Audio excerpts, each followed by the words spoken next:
एक महीने में ही तालिबान की पूरी रंगत सामने आई।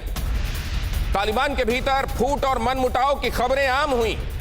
हक्कानी गुट और मुल्ला बरादर में टकराव से जूझ रहा है तालिबान। अखुंदजादा और बरादर की मौजूदगी को लेकर सस्पेंस बरकरार। अफगानिस्तान में जारी है तालिबान राज का विरोध।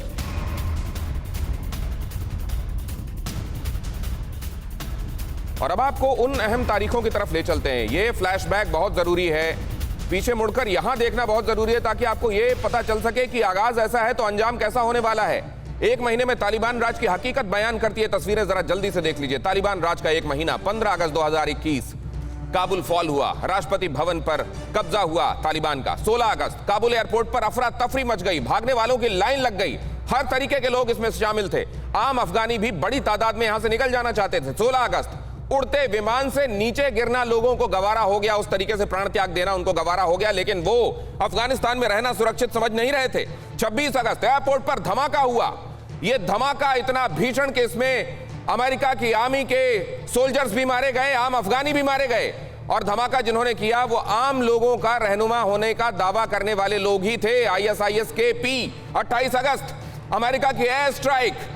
अमेरिका की एयर स्ट्राइक के बाद ISIS के उस व्यक्ति को कहा जाता है कि ठिकाने लगा दिया गया जिसने इस हमले को अंजाम दिया गया था, लेकिन क्या ऐसा हुआ? ये एक सवाल अपनी जगह कायम है। 29 अगस्त एयरपोर्ट के नजदीक फिर धमाका हुआ। 7 सितंबर तालिबान मंत्रिमंडल का ऐलान हुआ। 16 सितंबर आज तालिबान सरकार में फूट की खबरें और ज्यादा चरम पर। हमारे साथ जुड़ रहे हैं खास मेहमान। सबसे पहले उनसे आपका परिचय कराता हूं। तालिबान, अफगानिस्तान और यहां की पूरी पॉलिटिक्स, यहां का भूत, यहां का वर्तमान और यहां का भविष्य समझने वाले वेद प्रताप वैदिक हमारे साथ मौजूद हैं, जिन्होंने इसी एक विषय पर PhD भी की है और वहां के न जाने कितने लोगों के साथ हर दिन संपर्क में रहते हैं। लेफ्टिनेंट जनरल संजय कुलकर्णी, नई चुनौतियां जो डिफेंस के मामले में, सिक्योरिटी के मामले में आज दुनिया के और देश के सामने हैं, उनके बारे में हमको बताएंगे। सीरियस बिपिन रावत जब ये कह रहे हैं कि अब हमको यूनिफाइड सिक्योरिटी के लिए सिस्टम की जरूरत है, तो इसका मतलब क्या है? और जब ये कहते हैं बिपिन रावत कि अफगानिस्तान बहुत जल्दी चीन का एक हिस्सा होगा, इसका मतलब क्या है? उनसे समझेंगे। दुर्दाना नज्म हमारे साथ जुड़ रही है, पाकिस्तानी लेखिका हैं, और अफगानी पत्रकार हमारे साथ जुड़ रहे हैं, मोहम्मद सईद सादत। उनसे हम समझेंगे कि वहां के हालात आज कैसे हैं, एक महीने बाद वो कैसे रिफ्लेक्ट करेंगे। सुशील पंडित हमारे साथ कुछ ही देर में जुड़ेंगे। सुशील पंडित खास तौर से समसामयिक विषयों पर आपके साथ जुड़ते रहे हैं, और कश्मीर ये एक भारत का हिस्सा वो है जो हमेशा वल्नरेबल और वॉलेटाइल समझा गया। क्या वहां के हालात को लेकर एक बार फिर से फिक्रमंद हैं लोग, या चीजें अब ठीक होने की तरफ बढ़ चली हैं, अब कोई रुकावट नहीं दिखाई देती? हमारे साथ जुड़ रहे हैं सुमित चौधरी, हमारे संवाददाता, जो आपको बताएंगे कि जब वो वहां वॉर कवर करने के लिए गए थे, वहां से लेकर आज तक अफगानिस्तान में लोग किस तरफ गए हैं, उनकी जिंदगी किस तरफ गई है, क्योंकि वहां भूखे मरने की नौबत लोगों की आ चुकी है। या तो गोली या भूख, सामने बहुत बड़े चैलेंजेस हैं। और सबसे पहले तो जरा मैं इसी से शुरू करना चाहता हूं। एक माह वेद प्रताप वैदिक साहब, आपने कैसे देखा एक माह को? आप संक्षेप में कैसे बयान करेंगे और इससे आगे के लिए क्या दिखाई दे रहा है आपको? ये जो महीना गुजरा है ये अनिश्चय और अस्थिरता का दौर कहा जाना चाहिए।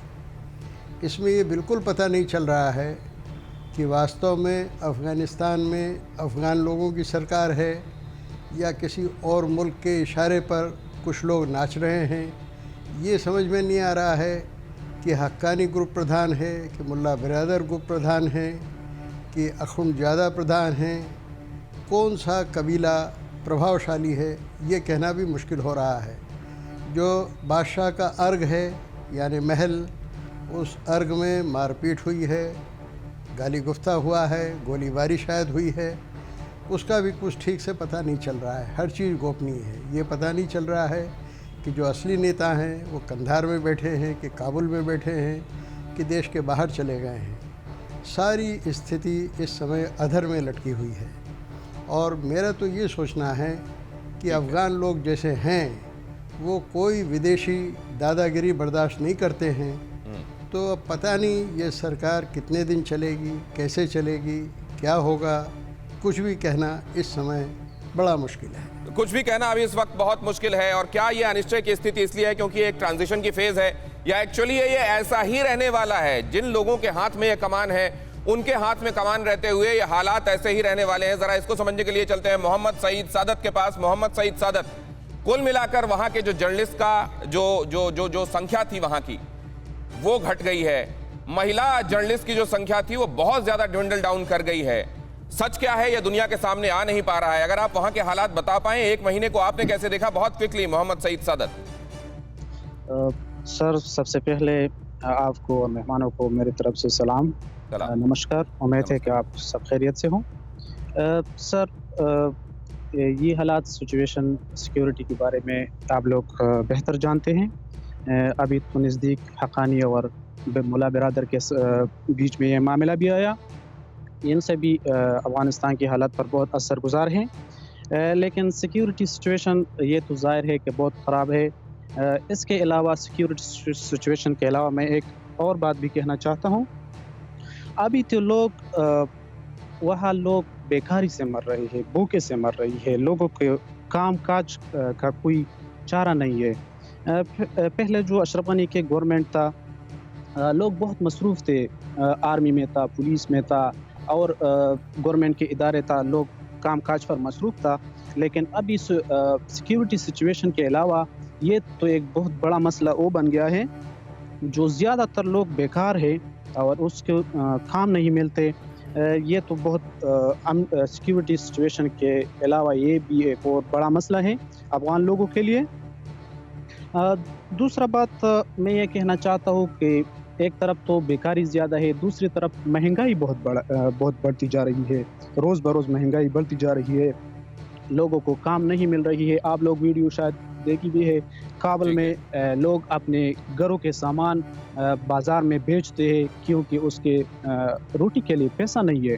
मोहम्मद सईद सादत, मैं आपके पास लौटता हूँ। ये दोनों चुनौतियां बहुत बड़ी आपने बताई हैं। एक तरफ सामने काम नहीं है, खर्च सामने बहुत ज़्यादा है, एक रोटी की कीमत बहुत ज़्यादा बढ़ गई है। और मोहम्मद सईद सादत, आपने जो कहा कि उम्मीद है कि आप सब खैरियत से होंगे। खैरियत से होना अपने आप में कितना बड़ा करम है ऊपर वाले का। जब हम खैरियत से होते हैं तो समझते नहीं है, लेकिन अफगानिस्तान में जो हालात हम देख रहे हैं, ये समझ सकते हैं कि खैर होना, खैरियत से होना, ये अपने आप में कितना बड़ा ऊपर वाले का करम है। परवाह देश की, सोमवार से शुक्रवार रात 10 बजे TV9 भारतवर्ष पर।